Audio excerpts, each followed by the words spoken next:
I have started to record.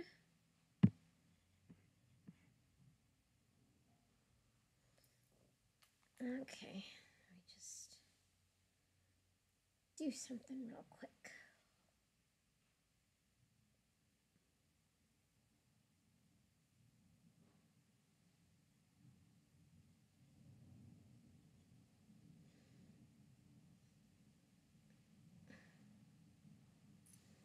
Okay. We last left off where May got petrified. Oh, baby, what's gonna happen? Oh! I don't know what's gonna happen. Oh, man. Looking back on the last comments, about me saying I was gonna watch anime after. God, I was so tired and my neck really hurt. But goddamn, that last episode will always be my favorite episode. Just, it's so good. It was just so good. Ooh, baby. Alright.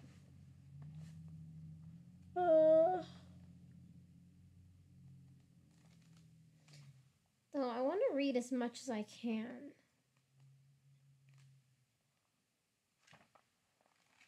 But we'll see how far we go.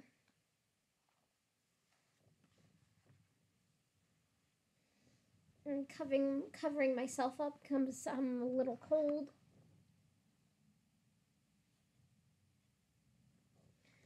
Alright.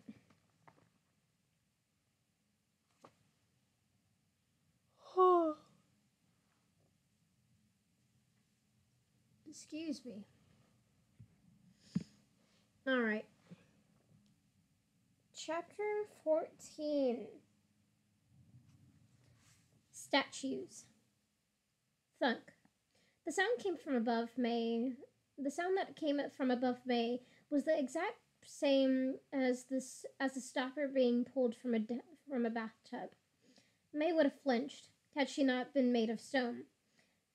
As it was, she could move only her eyeballs, but that didn't help much because whatever it was directly above her.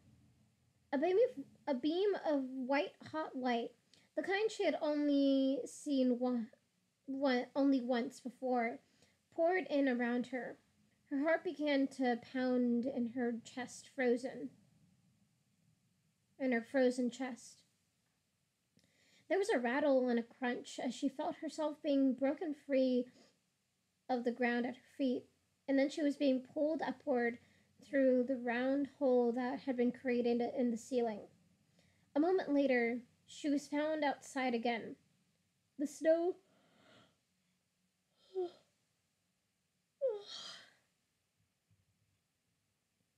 a moment later, she was outside again. The snow blanketing the ground, but no longer whipping its way through the sky. Whatever was carrying her turned her around, and May's heart fluttered. She was surrounded by bright, white, comet-like spirits. North Farm spirits, she realized, like the one she had seen in the Eternal Edifice.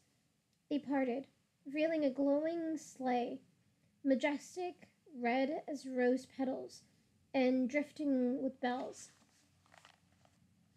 Inside it, leaning out at jaunty angles, were three stone statues that looked exactly like Pumpkin, Beatrice, and Fabio. May was carried to the red velvet bench and sat down next to them. Her eyes scanned the sleigh for the one missing thing.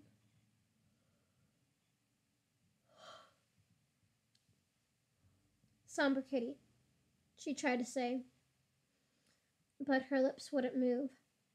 The sleigh slid into silky motion, and May tried again with all her might to open her mouth, to yell for her cat, to beg the spirits to stop. But only her pinky moved, and it moved only a millimeter. One tear of frustration squeezed itself out of her eye, and down her stone cheek as the sleigh crested the rise of the tallest mountain of the Petrified Pass. And then her eyes were greeted with the view of what lay on the other side. May, Pumpkin, Beatrice, and Fabio beheld an enormous forest, dense with trees clinging to one another like wet herbs, the canopy of leaves dusted with a layer of snow. Squawks, squeals, and screams of wild creatures, animals, rose up from the dark places to greet them. The smell of woods wafted into May's petrified nostrils. If her heart had not been frozen, it would have beat a different rhythm, a woods rhythm, a rhythm of home. At the edge of the trees, just before they entered a wild, shady pass, they sighed. They passed a sign that said, "Wild and Woolly North, Wild and Woolly North Farm." The sleigh hurtled from the starlit expanse of the snowy mountain.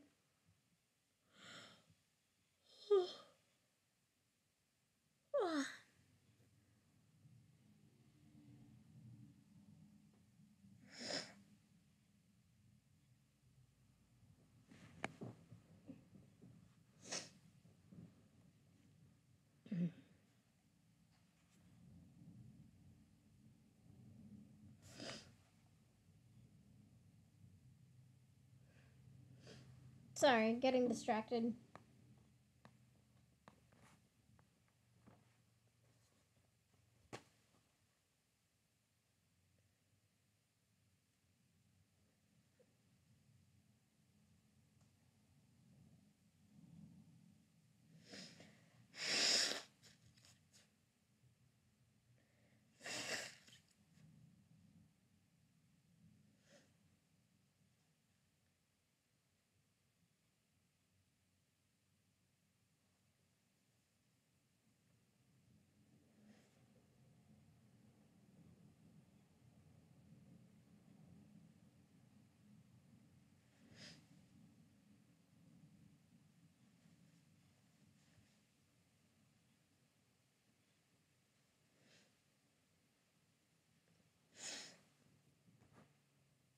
Sorry, just needed to blow my nose.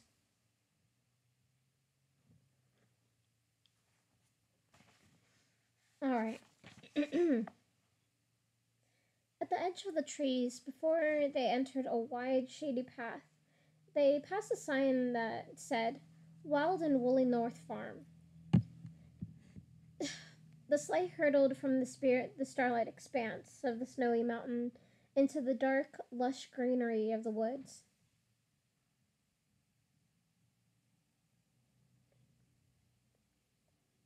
Shadows sliced across their path, made by the trees far above. Some were covered in enormous spiky briars.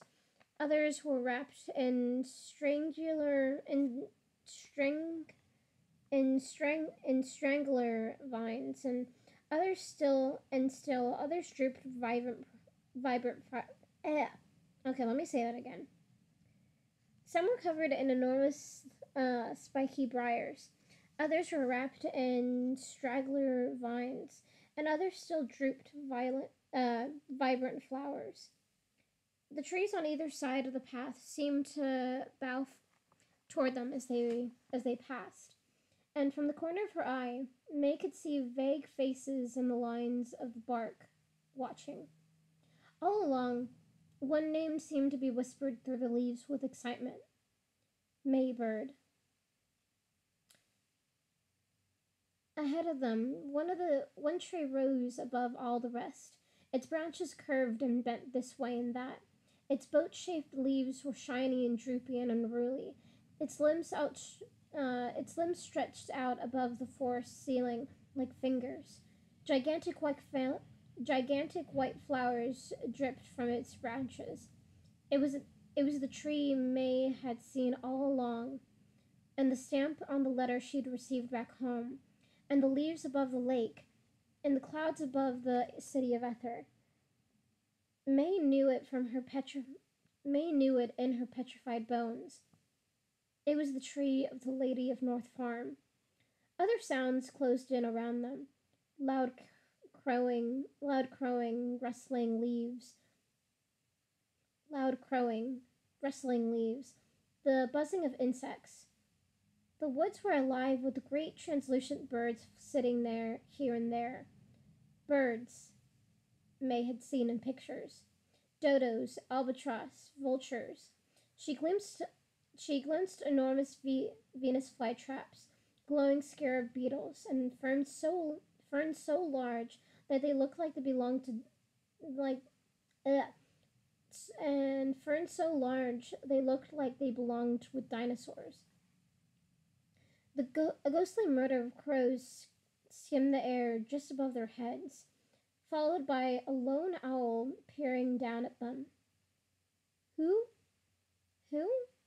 It asked. Maybird, the trees whispered. The sleigh turned down a path to the left and continued away from the tree, at a thoughtful, steady float. Several minutes passed before May noticed a plume stream of steam rising up ahead. When the sleigh slid to a halt, they were they were in front of a muddy bog dotted with round, bubbling pools. One by one, the travelers were plucked from the seat where they were perched and dumped into the pools, only with their shoulders and heads staying above the water. The warmth of it went straight to May's core. After a few moments, she found she could wiggle one hand. Her whole body began to go warm and soft, as if she were as if she were a frozen turkey thawing. Her heart seemed to start thawing too, and every part of it that melted ached for Somber Kitty. Clorp! Each of the travelers was lifted gently out of the water and carried to a tiny log cabin, where they were laid on four identical beds, face down. May felt warm, glowing hands kneading her shoulders, karate tapping her back, pulling on her toes. Her body went as limp as chocolate pudding, and a yawn escaped from her lips. Somewhere nearby, Pumpkin groaned. No tomatoes! No tomatoes! Pumpkin knows no tomatoes. I Pumpkin doesn't like tomatoes. And I don't either. So therefore, me and Pumpkin are the same.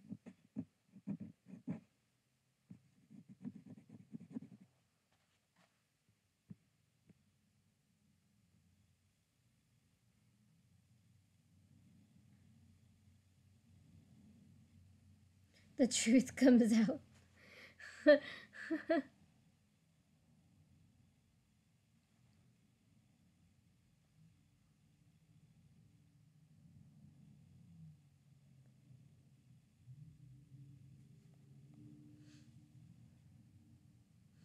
Pumpkin equals Genesis. Yes.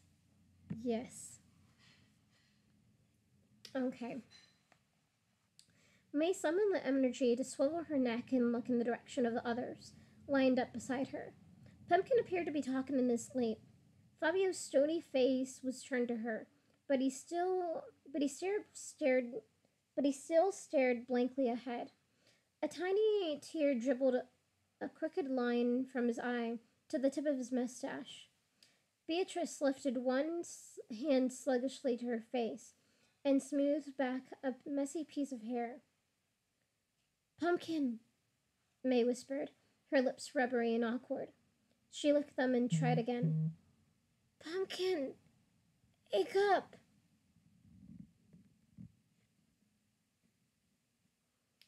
Pumpkin looked at her with a start. Oh, he murmured, with a sigh, with a relieved smile.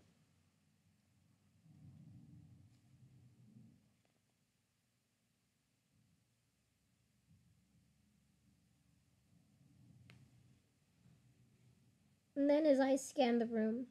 They widened at the sight of the North Farm spirits, but then they immediately searched the ground. Then his face grew stricken. Where's Somber Kitty? He whispered. An hour or so later, May and the others were all sitting up. The North Farm spirits had left them, though they could tell by the blinding light shining through the crack under the door that at least a few of them were guarding the cabin. Pumpkin merely lay on the floor. Pumpkin merely lay on the mud floor in despair. Great tears ran down his cheeks in frozen streaks. I can't live without him, he cried and rolled over to watch his tears dribble into the dirt. I never told him how much I. He broke down in sobs. The group had curled up in a corner of the room. The group had curled up in a corner of the room together, huddling to warm their bones, which were all still a little cold. In fact, Fabio's big toe had not thawed in the least, and he studied it distraughtly, occasionally wiggling it with his fingers. What do you think they'll do with us? Beatrice asked. May shrugged. They sat in silence for a long time. Finally, Fabio broke the silence. I have thought poem about my feelings. Ahem. It is called Ode to a Petrified Toenail, and it goes like this. Once I had a lovely toe, but then one day it turned to stone. Which one, you ask? It was the pinky. It was my favorite toe, I thinky. But where was this little toe? But where there was this little toe, there's only a shoe full of woe. Eeny, meeny, miny, mo. I will never be in a foot fashion show.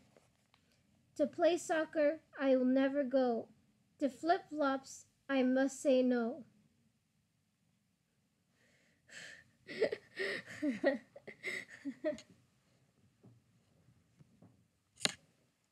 Awesome.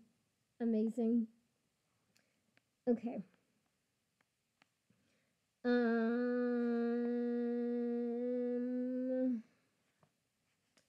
Creak. The door to the cabin creaked open. Everyone started. The spirit stood in the doorway, motioning them forward. They emerged onto a footpath and followed. The spirit eliminated the shade and curved its way this way and that along the trail. Finally, a swath of dim light appeared up ahead, and they all arrived at a snow-covered pasture. 100 paces ahead of them was another tiny cabin, smoke rising from its chimney and cobwebs clanging to its eaves. The white spirits drifted aside, leaving the path open. The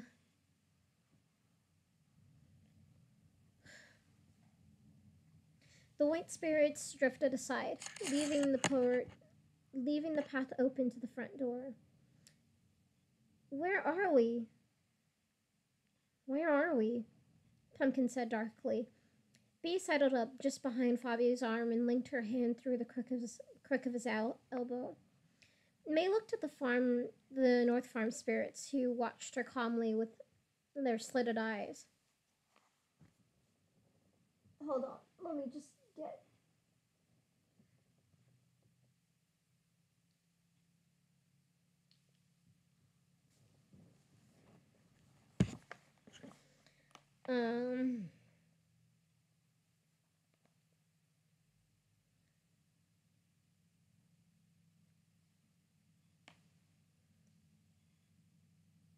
May looked at the North Farm spirits, who watched her calmly with their slitted eyes. Everyone seemed to be waiting for her to do something. She swallowed and walked up to the door. A magnolia flower was carved into the wood. May raised her hand to knock, and then lowered it. What if... There was a sudden jiggle of the knob from within, then a slow, agonized creak. The door opened. May blinked at the two figures before her, and she almost fell over. Somber Kitty stood on the door, flapping his tail at her impatiently, as if to say, What took you so long? The other figure floated a few a few inches and surveyed her with blind-lidded eyes.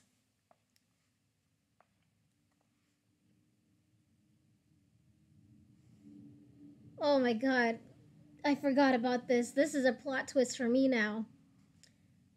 The lady doesn't live here, to answer your question, Arista said, his antenna twitching invitingly. Zzz. But won't you come in anyway, my dear? And that is the end of chapter 14. I forgot that happened. And I'm just like, wait, how? Wait, why? Wait, what?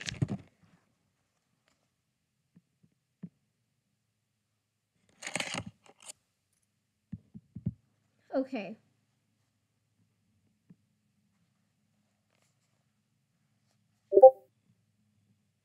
That son of a bee. Yeah, I don't remember how. I don't know how he got there. I don't remember. I don't remember. I'm sorry. Okay.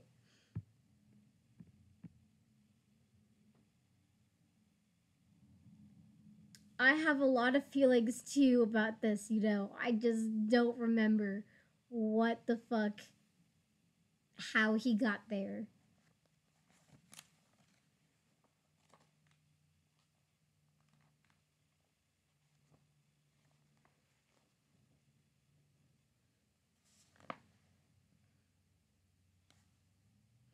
I don't know, man. I don't know.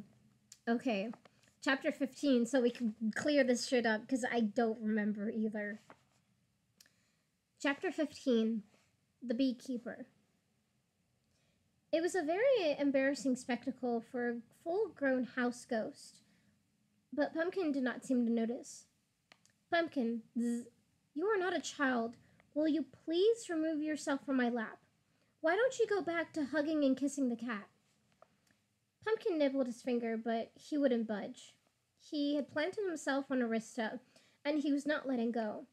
His legs swung back and forth as he bombarded his master with questions. How's Belmorte? How's my grave? Have you gone to the Towering Inferno Hotel without me? How are the bees? You didn't get a new house ghost, did you? Arista blushed. Out of a sense of decency, Fabio picked at some lint on his uniform. Even Summer Kitty pretended to be licking his belly. They had all gathered in Arista's parlor in this new place, sitting on moldy but comfy chairs. All in good time, Pumpkin. Surely you all have more pressing questions than these. Isn't that so? The group stared at him, dumbfounded. Well, let's see. Why don't you start telling me what happened just now in the Petrified Pass? Arista's lidded eyes were turned in Bee's direction, and his antennae pointed toward her thoughtfully. Bee wrapped her arms around her knees. It was frightful. Suddenly, there was no snow. We weren't even in the mountains anymore. We were in a big field, and my mother was there. She was all the way across the field, and for some reason, she was carrying 2 suitcases. We saw each other, and it's a room full of bees. Yes, B equals Beatrice. And Arista as the beekeeper is the bee boy. He is in fact a bee. But bee is a girl. Beatrice. It's gonna be very confusing, right, in this chapter, I think. But I'm pretty sure you'll get it.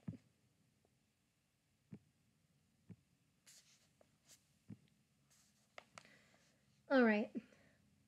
We saw each other and we were about to dash toward each other, only someone else was there. Someone I couldn't see. May shuddered. They took her away. Fabio waved a finger in the air. I did not see this. Back there in the mountains, I see my men. In the snow, I call out to them, and they see me, only. And they see me too. Only. Fabio sniffed. They run away. They call me Wrong Way Winky. They say I get them lost in the Alps, and that is why we all died. They strip me of these. He gestured to the shiny medals gracing his uniform, looking surprised to see them there. Looking surprised to still see them there. Then shook his head and turned his attention back to his frozen toe. Me, Captain Fabio. Capitan Fabio. That's nothing, Pumpkin warbled. I ran into some group of spirits who work for the Shakespeare Song and Dance Review. I didn't know what they were doing all the way out here. He snorted sadly now, and he wiped his eyes. They asked me to audition, only... Pumpkin scrunched up his eyes, unable to look at the others. Only when I did, they threw tomatoes at me. They said my song choice was uninspired and that I was just a 2-bit, no-talent house ghost. And they said the only place I'd ever get a singing job would be on a cruise ship. He dropped his face into his hands and began to cry tears of sorrow this time. A cruise ship!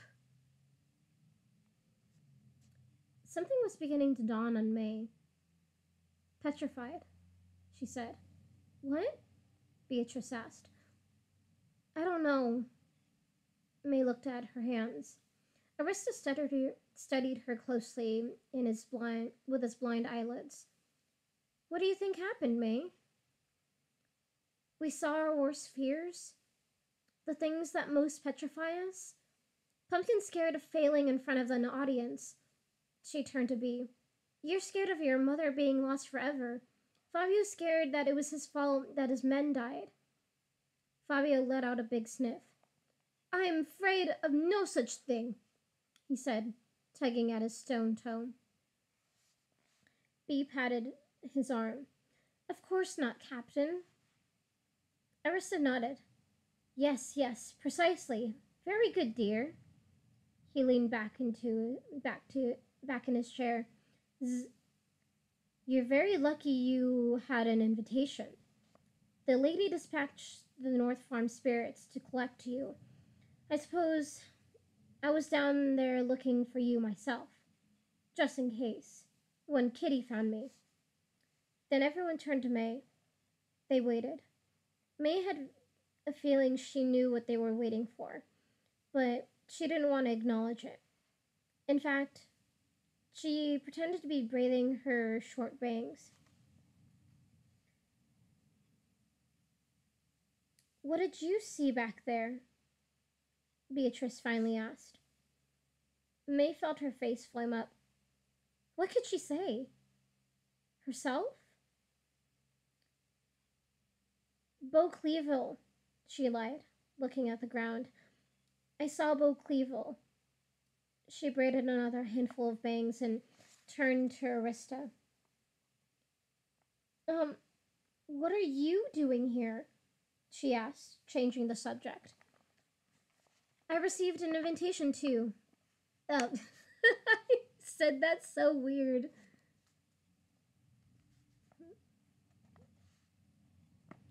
I received an invitation. Why am I wanting to say invitation? That's not how it's supposed to. I don't know. I cannot talk. I received an invitation too. The day before you arrived in Belmorte, actually. Before I arrived in Belmorte? Yes. The lady said you'd need a familiar face once you got here. May was baffled. You've known the lady this whole time? Arista paused. Oh, yes, dear, and of course, we knew you would make it. Good job. May didn't know what to say or do. May didn't know what to do or say. She looked at Beatrice, he was eyeing her carefully. I teleported up here yesterday. Took a little less than an hour. Pleasant, really. Lovely views. He frowned thoughtfully. For the most part. I don't trust this. No, he's good. He's good. He's not evil. He's not evil. At least I don't remember if he turns out to be evil. No, he's not evil. He's not evil. Trust me, because I read forward to the last book. He's not evil. He is not evil. Unless this is one of the tricks of North Farm and the Petrified Pass. Ooh boy! Ooh boy! Oh, I see.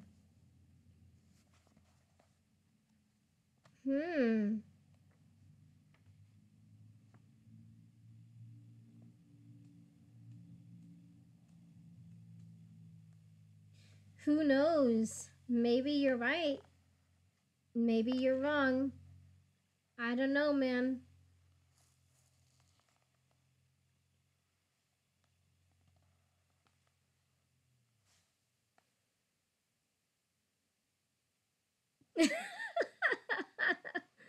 Maybe. That's a good theory. All right. Back to the story. A big lump had formed in May's throat. Her mind raced, putting all the pieces together. Teleported. Which meant if they had known she would end up here anyway, she could have just been teleported herself. May, you have something to say. Arista Zentanite pointed to her matter-of-factly. Yes. May clenched her fists at her sides. When I was in Belmorte, she started, stumbling a bit over her words. You said you didn't know what I should do. So I went to the Eternal Edifice, and that boy Lucius got hit with seawater and May thrust a finger in the air. John the Gibber! And we clearly got eaten by dogs. And then the bogey... Her voice cracked along the edge of tears. You knew? The lady knows everything, Arista said calmly. It was all for a reason. At this, May's eyes glinted like steel and her heart felt razor sharp. How could such terrible things have happened for a reason? What reason? Arista, it seemed, chose to ignore this. He lifted a tray of skull cakes from a nearby table and held it out to her. May took 3, shoved them into her mouth. Once she was done eating, she stared at her feet for a long time. She curled her toes in and out, the same thing she used to do when she tried to do a difficult math problem at school. Her brain wanted to go somewhere else.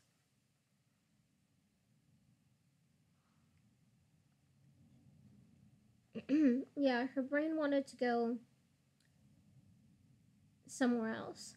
Sabriki leaped into her lap and curled into a ball, staring at her sadly. May blinked up at the ceiling to keep back her angry tears. Arista sighed. I couldn't very well tell you, could I? Meddle with your choices, Where would you be then? Pumpkin was now standing with his arms crossed. I got speared by a gull, and I almost got turned into nothing. And I got tomatoed by imaginary spirits. There was a long moment of silence as May tried to imagine what Arista had asked. Where would she be? The bogey wouldn't be after her. John the Gibber wouldn't have betrayed them. Lucius... I don't understand, she said between clenched teeth. Arista fluffed a pillow between his hands. Of course not. Nobody does. Arista turned to Fabio, who was snuggling a blanket against his cheek. Comfort blankets. Only the best here in Only the best here in the far north. The lady, is she a good spirit? May asked. She wanted to add, at least. Oh, I wouldn't say that. She is a bit of everything, I suppose. But if she isn't good, then is there any hope against Beaucleville? Arista smiled, but it was a sad smile accompanied by droopy antennae. I don't know, dear. The group settled into a long, thick silence. Soon Fabio began to snore. Arista, did you tell anybody back home that I was on a mission?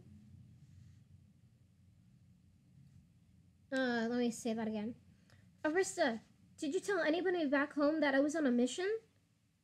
Pumpkin asked, looking respectfully somber but curious. What did they say? They didn't believe it, right? Bee drifted to May's side and knelt down. You should get some sleep. Oh, I'm afraid that won't do, Arista said, overhearing. I wish you could, my dear. He drifted her as well and put his hand over her shoulder. In his first gesture of comfort, the lady expects you. Out in the pasture of snow, let out tiny hisses as it landed, flake by flake. And that is the end of chapter 15. Alright, here we go to chapter 16. Ooh, baby, what's gonna happen? Ooh, baby. Okay.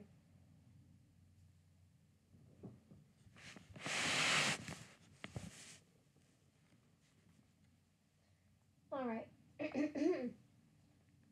Chapter 16. The lady at the top of the tree.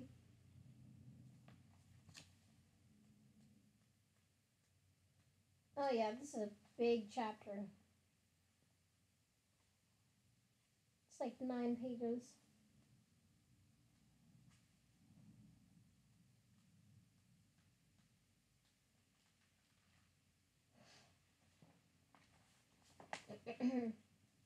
Are you ready? It's the lady time. Alright. Chapter 16. The lady at the top of the tree. May stepped out onto the dusky, snowy path, and Arista shut the door behind them, the sound resonating across the field. With Arista drifting in the lead, they turned left and circled onto a path behind the cabin, entering the woods.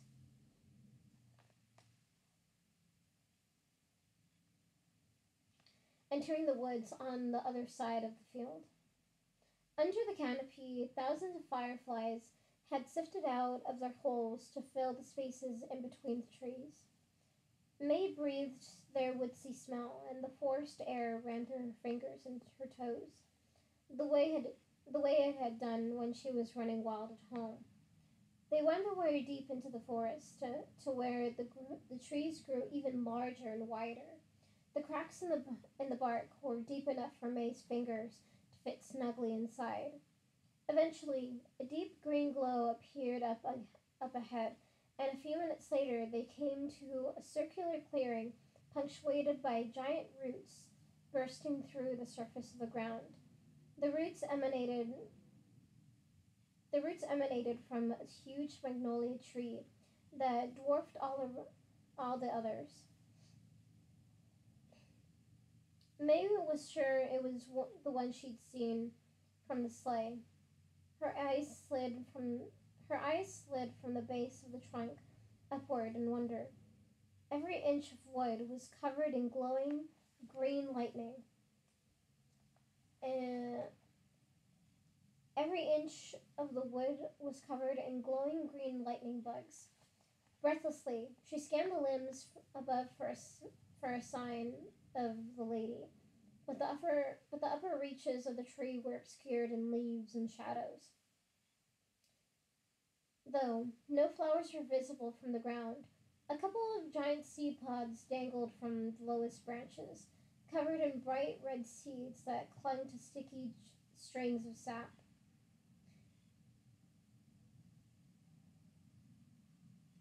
May, May turned to look at Barista, but he seemed unamazed by it. But he seemed unamazed by it all. Hold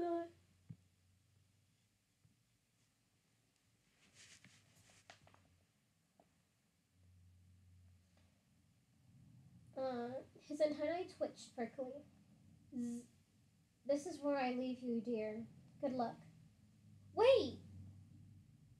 Arista had already turned, and buzzing along was drifting back down the path by which they had come. May watched him vanish around a bend in the trail, then craned her head against, and then craned her head back on her neck and looked up the tree again. She adjusted, she adjusted the straps of her bathing suit under her shroud, smoothed her hair, and approached the trunk. She, she circled around it once, then again. She looked up and around, not sure what she was supposed to do. Hello? She called. Far above her, trees rustled and scraped, but no one appeared. She waited for several minutes. There was no way to climb the tree that she could see. Wait, let me say that again.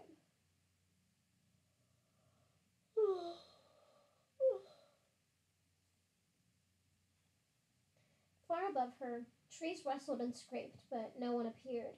She waited for several minutes. There was no way to climb the tree that she could see, if that was what she was expected to do. She stood there, she stood there awkwardly, twirling her fingers nervously, occasionally staring up. The air got chillier, and she rubbed her arms. The woods grew darker, and the shadows began to deepen. Rustling and whispering, the trees on the edge of the clearing leaned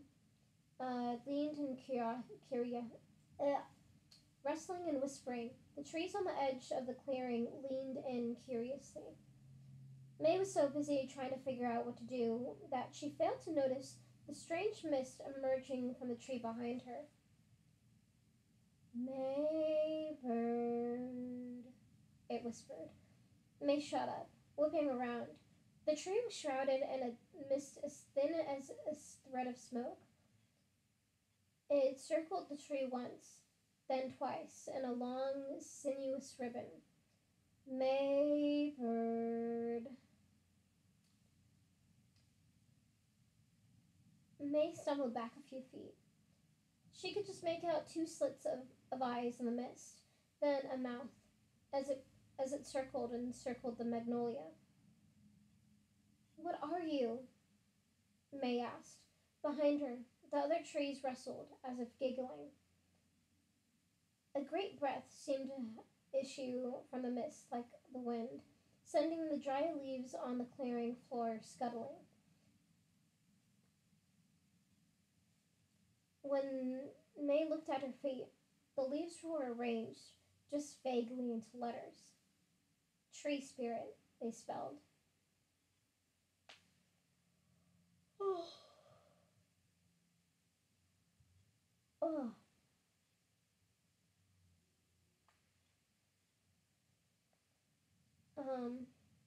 May gulped. There was another wind, another rustle, and another set of leaves blew into words at her feet, so faint that if she hadn't been looking, May would have never noticed them.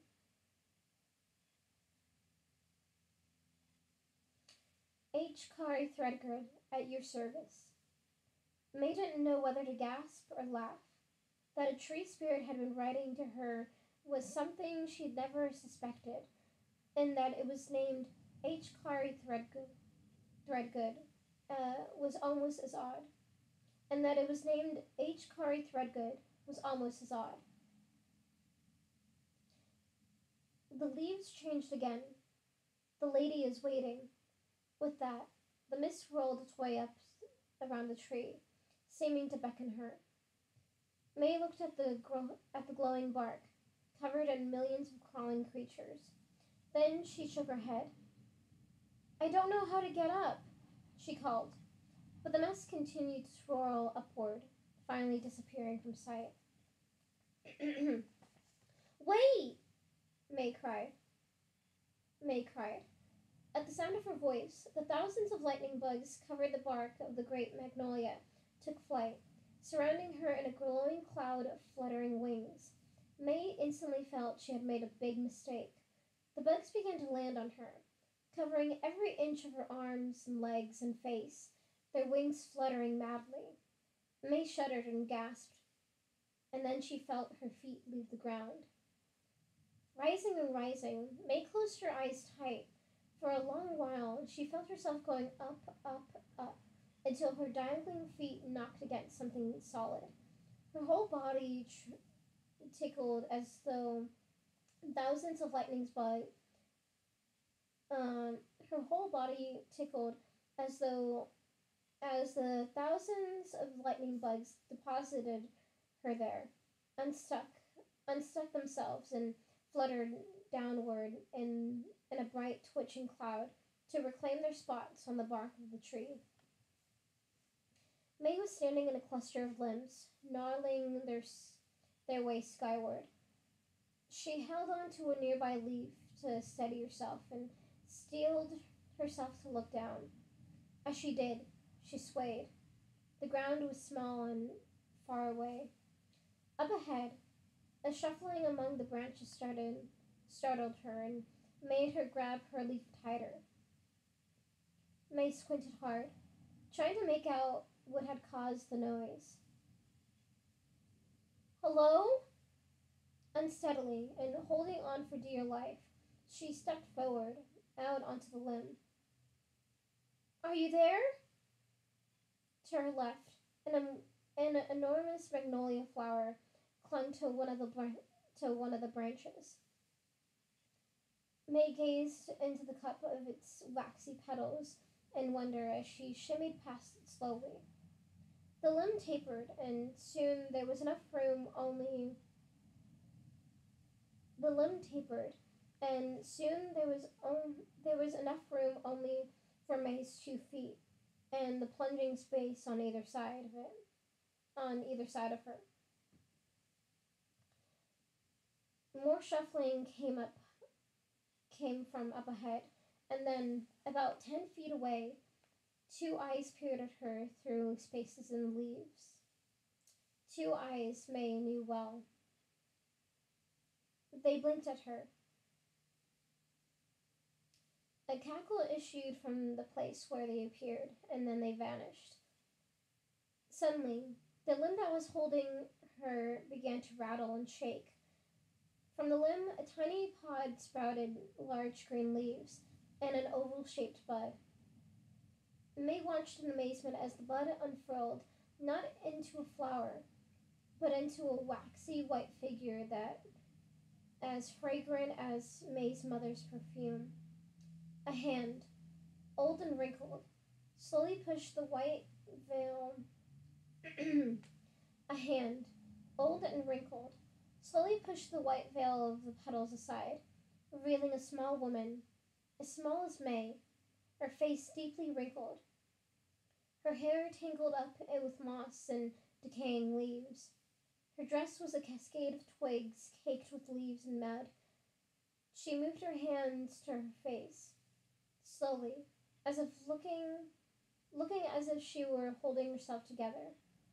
And then, in one swift movement, she crouched against the limb and disappeared. Here! May swiveled to look behind her, still swaying on the limb. The woman sat on a throne made of roses, nested within 2 giant leaves.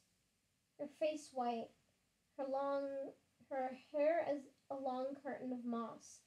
She looked no longer decrepit, but kind and beautiful. As her blue eyes glinted, her arm shot out to steady May.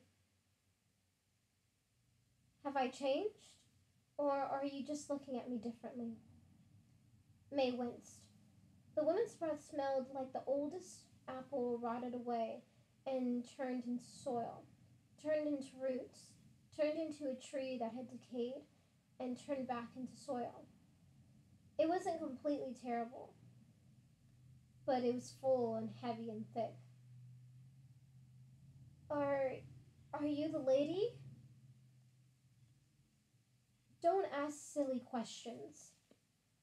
The lady leaned forward. Her voice came out low and steady, womanly, but with a deep rumble to it.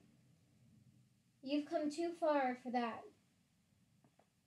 The two stared at each other for a long moment, the lady taking May in with a gaze so sharp, so direct, that May felt it saw through the pit of her soul. May waited for the wise words that were sure to pour out. Maybe the lady was about to tell her the meaning of life, or the square root of pi. She straightened her spine and listened. Did you have any trouble getting here? May was speechless. Trouble? Any trouble? Um, a bit. Tell me about it. May did not know quite where to begin. Well, there was a man, John the Gibber. May swallowed.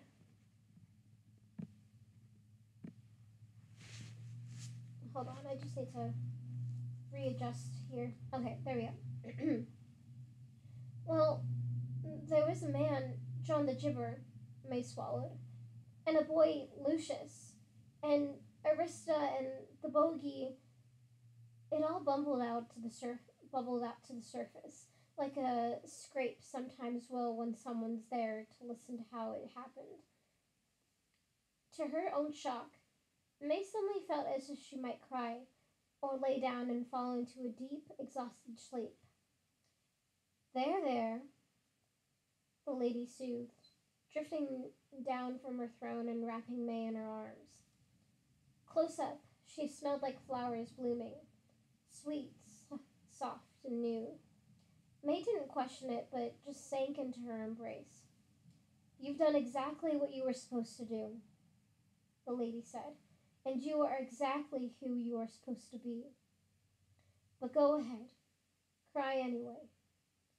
Even being right is worth crying over sometimes. May let the lady hold her tight. She didn't want to cry at all, but two glossy, homesick tears squeezed their way down her cheeks. When the second tear had dribbled off May's chin, the lady backed away. She was old again, worn and beaten. She seemed to be sewn together with spider webs, so fragile that May worried for her, as if she were more fragile than May herself. Let's go get comfortable. Let's go get comfortable. She led May under the shelter of a cluster of leaves, with a table with two chairs. Posters and old photographs covered the walls, and May couldn't help but stare.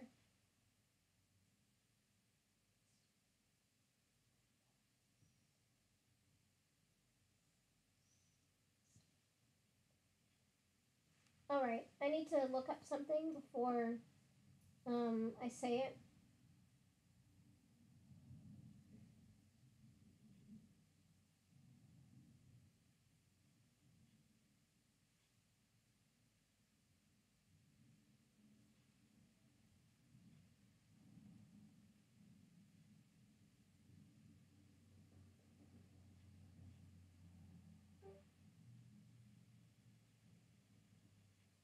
Methuselah. Methuselah. Okay, there we go.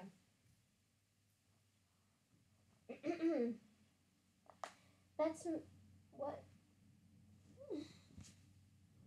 Okay, sorry, just thought I felt something.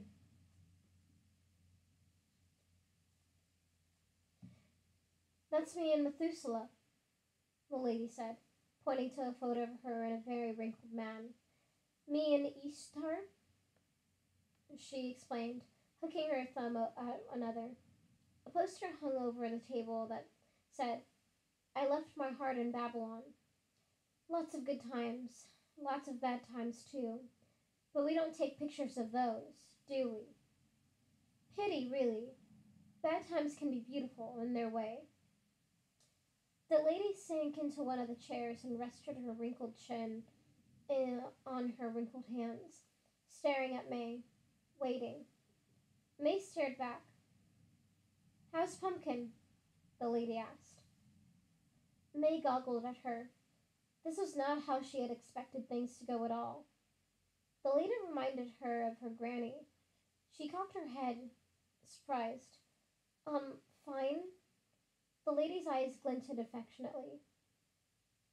He's not just your house ghost, you know. He's your guardian spirit. His soul is tied up with yours, for always. He is your protector and your ally. May took this in. No wonder her life was so complicated. The lady let out a deep, thick laugh. Well, she asked. May goggled at her some more. You came to ask me something. Let's out with it. May blinked, suddenly frightened again.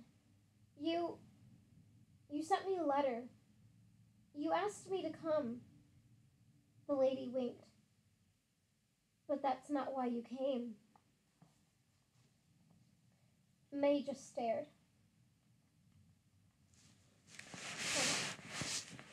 I need to get more light in my room.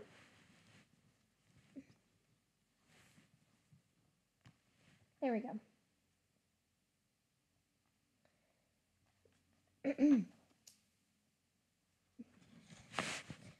I should be more specific. You have 2 questions.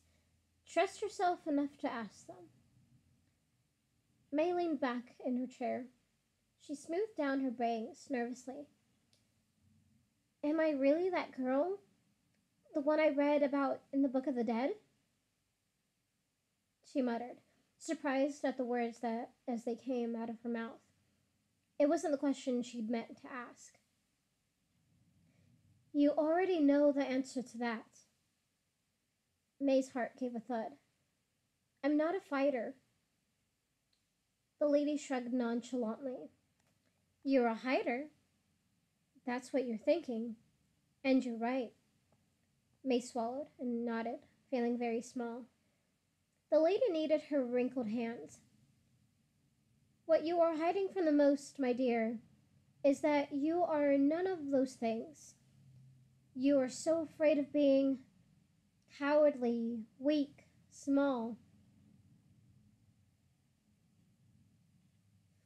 You are a warrior of the strongest, bravest kind. You aren't afraid to know you're afraid, and you're most afraid that you're stronger than you know. I know about the girl you saw, and the caves of the Petrified Pass. She tapped her temple with a crooked finger. You'll grow into her like a hand-me-down dress. One day, she will fit you just right. The lady squeezed at May intently, as if waiting for a reply, but May could think of nothing to say. Sorry. The lady waved her hand in the air. I tend to get mysterious sometimes. Old habit. The answer is yes. You're the girl in the book. Incidentally, I wrote the book. And you could save the realm, possibly. That's one possible future. Also, you could end up selling skull dogs in Stabby Eye and make a good living at it.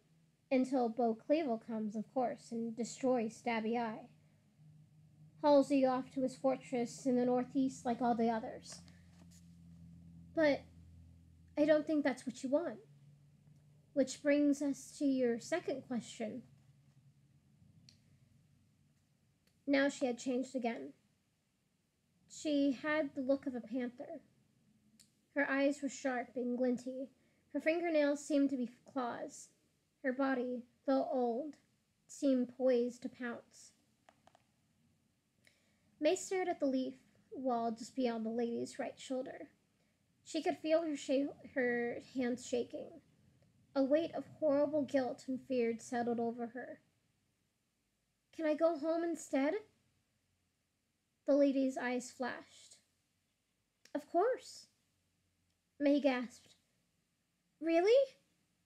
Yes, if I decide to let you. She tilted her chin, staring up at May from under mossy eyebrows. Is that what you want? May nodded, with a sinking feeling. Yes. Yes, huh? Not, I think, not, maybe? May nibbled on her pinky nail, then shook her head. No, I want to go home. The lady nodded solemnly, then stared at her for a long while. I will consider it. May sank back in her chair breathlessly. The lady stood and floated around thoughtfully, as if turning over something very seriously in her mind. She gazed out from the limbs in the forest, seeming to look beyond it. There is a third question. You won't ask it, but I'll tell you the answer. The ever after is in danger. Your friends, everything. It's possible that if you go home, it won't be fixed. Is it possible that it will? The lady thought. I don't know. There was a long pause as they stared at each other again. May, you don't want to fight, but sometimes, to keep what matters, you have to. But why? Why me? May, really. Out of nowhere, the lady pulled down a white screen of. Out of nowhere, the lady pulled down a white screen from the branch above. She then disappeared, reappearing a moment later as she wheeled a shiny shiny silver slide projector from in front of May. She flipped the switch and centered the square of light on the screen. The first scene showed a bunch of balloons. Hold on. Okay. The first scene showed a bunch of balloons May had once tried to use to fly off her mom's car. Click. The second slide was of the line of precious quartz rocks on May's shelf back home. Click. The wall of drawings in May's room of wildly imagined places and creatures. Click. Somber Kitty in a golden warrior costume. Only you see the world the way you do. This is your gift. The lady pointed to May's chest with one clawed finger. You know where your heart is. When you are strong enough to hold on to that. You are strong enough to do anything. Too many people forget. May moved her hands so that she was sitting on them. She couldn't help but hold her breath. You see? This. The lady nodded toward the screen. Is everything Beau Cleaville is not. He only wants to take. Whatever he was or has disappeared. He is a great big empty nothing. A thief who tries to fill himself up with things that belong to others. May remembered a great big empty feeling she had sensed at the edge of the world. I think I saw him, she blurted out. Even this did not seem to surprise the lady. You know, you mean. May thought about it. Yes, she knew. And you were sad for there. And you were sad for him. May nodded, feeling foolish. There is no need to feel foolish for having a gentle heart.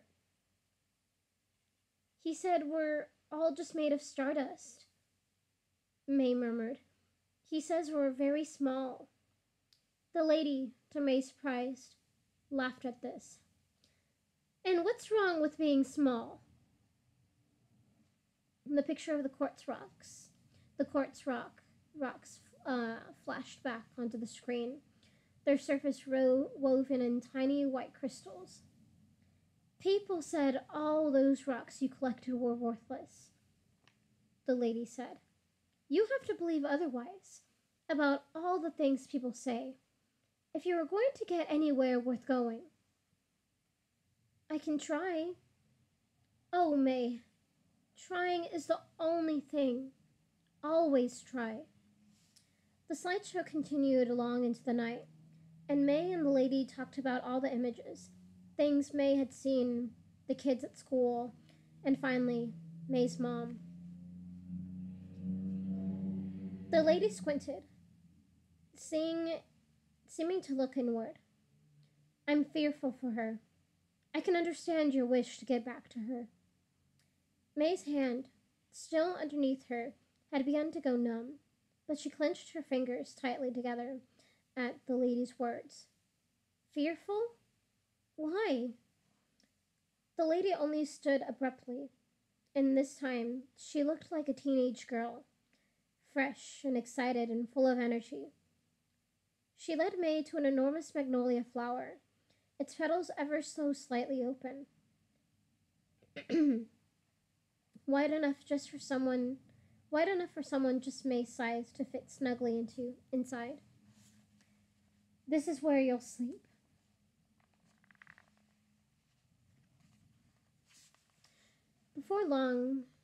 Before she said goodnight, the lady paused at the opening of the flower and looked at May. Do you know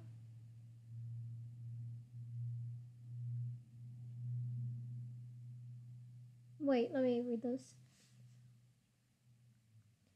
Do you know you have known me all of your life? Do you know you recognized me in the woods? Do you know I was always calling you? May was dazzled. She didn't answer. But here you are, my girl, and you want to go home. She stared down at her fingernails. The lady sighed. Stay here tonight. I'll give you my answer in the morning. That night, May slept tucked deep inside the soft, waxy petals of the magnolia blossom, buried in the heavy, sweet smell. She curled like a seed in the oldest tree, a tiny speck in a waxy bulb in a vast forest, in a wide realm, in a universe so endless that she was only a speck on a speck on a speck, dangling in space. And that is the end of chapter 16. Chapter 17.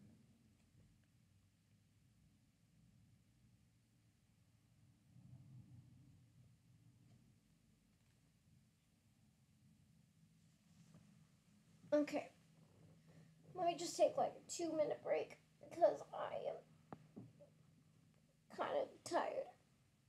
Ugh. I had toast with cream cheese for lunch.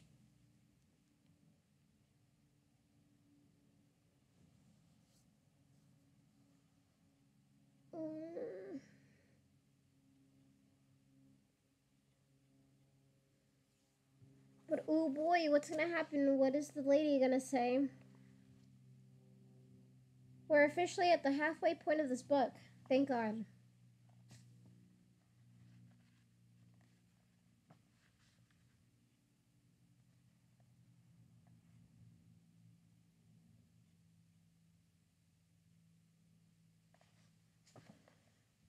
Ah, fuck. Yeah, man. Oh, man.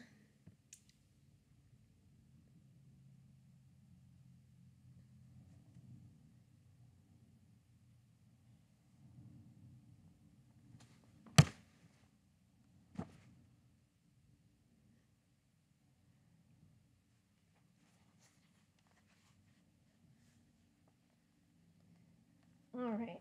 I just want to see how much more I want to read.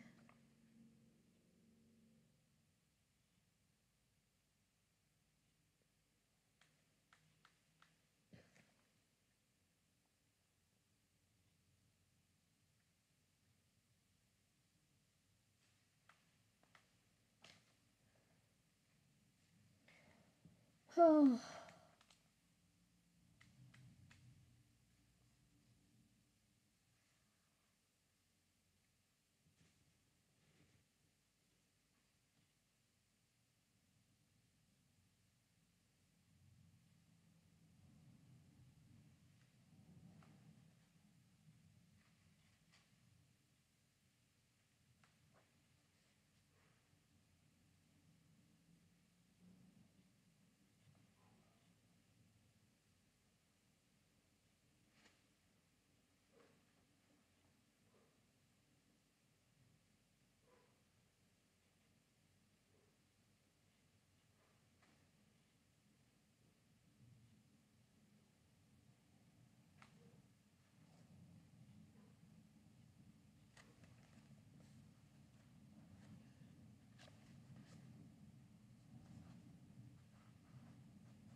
Sorry, I'm still kind of just.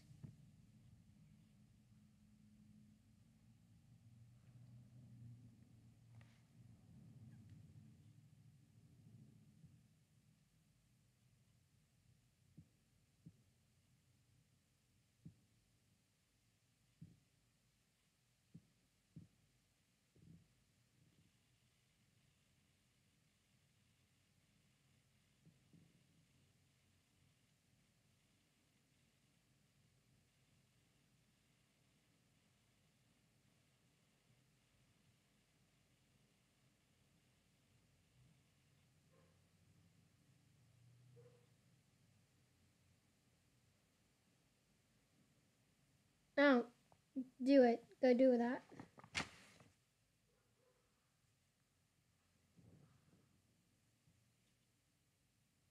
Shit. I'll be right back too.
Okay, I am back too.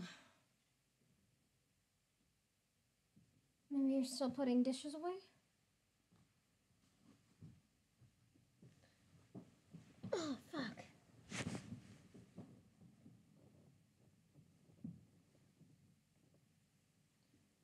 I just remembered to do something. I was like, oh, fuck, I need to do that.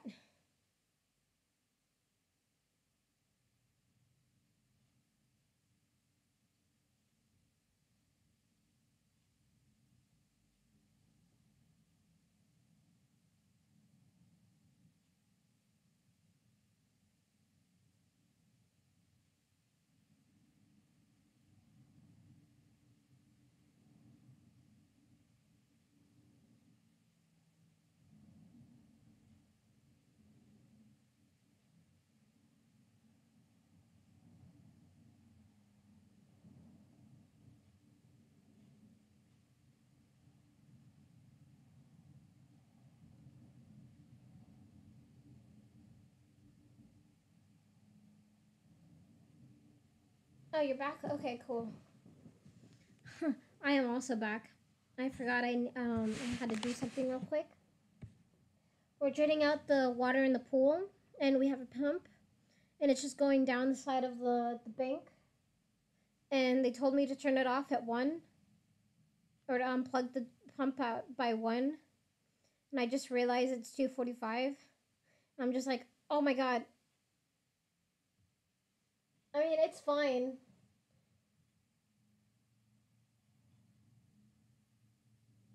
Should be fine now. I'm just like, oh my god, I totally forgot.